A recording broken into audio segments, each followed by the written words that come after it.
शिक्षा सबसे ज्यादा मुसलमान के घर में है, सबसे ज्यादा स्वास्थ्य का समस्या मुसलमान के घर में है। अरे कौन सा मुसलमान है तुझे? मुसलमान के कुरान में सबसे पहले कोई आयत आई है तो यकरा बिस्मे रब्बिकल लजी खलकनल इंसान मिन अलक इकरा व अकरमल लजी मालम जान।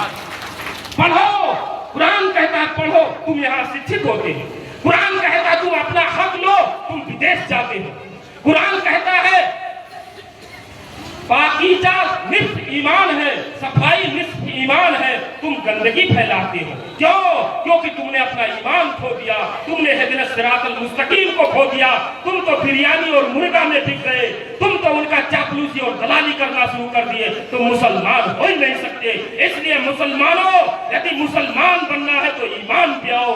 ईमान तुम्हारा होता है कि अपने जमीन के लिए, अपने मादरे वतन के लिए कुर्बान भी हो जाए, लेकिन दूसरे के हाथ में बिकेंगे नहीं। करबला का मैदान ये दर्द देता है, क़यामत तक देता रहेगा। यजीद कितना बड़ा शक्तिशाली क्यों ना हो जाए, हुसैन ने उसकी हुकूमत को स्वीकार नहीं किया, अपने बच्चे को कुर्बान कर दिया। आज का मुसलमान 200 रुपया में बिक रहा है, 500 रुपया में बिक रहा है। बताइए, ये समझने का वक्त है। 2-4 दलाल मुसलमानों के चक्कर में आकर के अपना आखिरत ही बर्बाद मत करो, दुनिया की हुकूमत को बर्बाद न करो। सही रास्ते पे आ जाओ और सही रास्ता जन्नत पार्टी चलाओ, दूसरा कोई निकाल नहीं। मैं दावा के साथ कहता हूँ कि ये जन्नत पार्टी नहीं, ये जन्नत जैसी पार्टी है, जन्नत जैसी पार्टी। और जन्नत को छोड़ के दोजख में जाओगे, वो दोजख वाली में जाओगे, जलते रहोगे। अभी तक जले हो, सैकड़ों वर्ष जले हो, यदि नहीं मानोगे तो जलते रहो। याद कीजिए, इसलिए समझने का।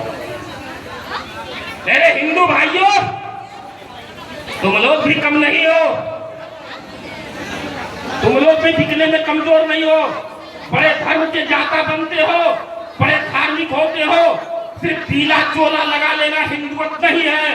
हिंदू में कहा जाता है सर्वे भवन्तु सुखिना। हिंदू संदेश देता है सर्वे भवन्तु सुखिना, सभी को सुख रखो, समृद्ध रखो, भेदभाव मत करो। करते क्या हो? गीता कहती है व्यक्ति पद से पदभ्रष्ट हो जाए, न्याय की परवाह नहीं हो, मूल अधिकार हनन हो रहा हो, कोई चिंता नहीं हो तो मानव नहीं पशु है, और उसका वध करना मानव वध नहीं, पशु वध समान। क्या कीजिए, सिर्फ जंगल का टीका, सिर्फ घंटी काम नहीं आएगी, वो धर्म नहीं है। गीता के आधार पे चलो, तुम्हारा मूल अधिकार राजनीति है।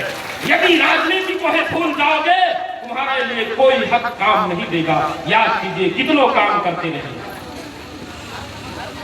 अरे सबसे बड़ा युद्ध महाभारत, 18 दिन का युद्ध, 1 करोड़ से ज्यादा लोग मारा गया। दुनिया साथी है, महाभारत के युद्ध में जितना लोग मारा गया था, दुनिया के इतिहास में किसी युद्ध में उतना लोग नहीं मारा गया। केवल 18 दिन का युद्ध हुआ। 70वें दिन अर्जुन ने बाण चलाना रोक दिया, कहा अब नहीं हो पाएगा, हम तीर नहीं चला सकते। श्री कृष्ण ने कहा अर्जुन क्यों? कहा किस पे तीर चलाए? सामने मेरा दादा पितामह खड़ा है, सामने मेरा गुरु द्रोणाचार्य खड़ा है, क्या अपनों को मार दे? अर्जुन ने कहा, श्री कृष्ण ने कहा अर्जुन ये धर्म युद्ध है, धर्म युद्ध। यहाँ पे अपने पराये नहीं देखे जाते हैं, यहाँ पे देखा जाता है तो सत्य और न्याय देखा जाता है, धर्म और अधर्म देखा जाता है। निसंकोच तीर चलाओ, क्योंकि अधर्मी है, तुम्हारे दादा भी है, तुम्हारे बाबा भी है, वो भी अधर्मी है। इसलिए अधर्मियों का संहार करो, वरना पूरा दुनिया में कलंकित हो गए, पूरी दुनिया से सत्य और न्याय हट जाएगा। इसलिए तुम तीर चलाओ। अर्जुन निसंकोच तीर चलाया और अपने को वध किया। पूरी दुनिया में एक इंसानियत को बरकरार किया। हम लोग क्या कहते हैं? अरे वो हमारे जात वाला चुनाव में खड़ा है, उसी को वोट देंगे, वो मेरा बिरादर है उसी को वोट देंगे, वो मेरा है उसी को वोट देंगे। अरे मेरा तेरा क्या तू रिश्तेदारी करने जा रहा है?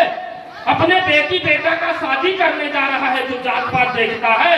सत्य और न्याय देख, वरना तू हिंदू हो ही नहीं सकता, हिंदुत्व तेरे में हो ही नहीं सकता। असली हिंदू बनना है तो सत्य और न्याय पे चल, उसी से कल्याण है। जय महेश, जय हिंद।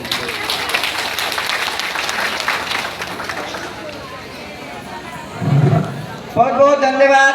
आज के प्रमुख अतिथि श्री अब्दुल खान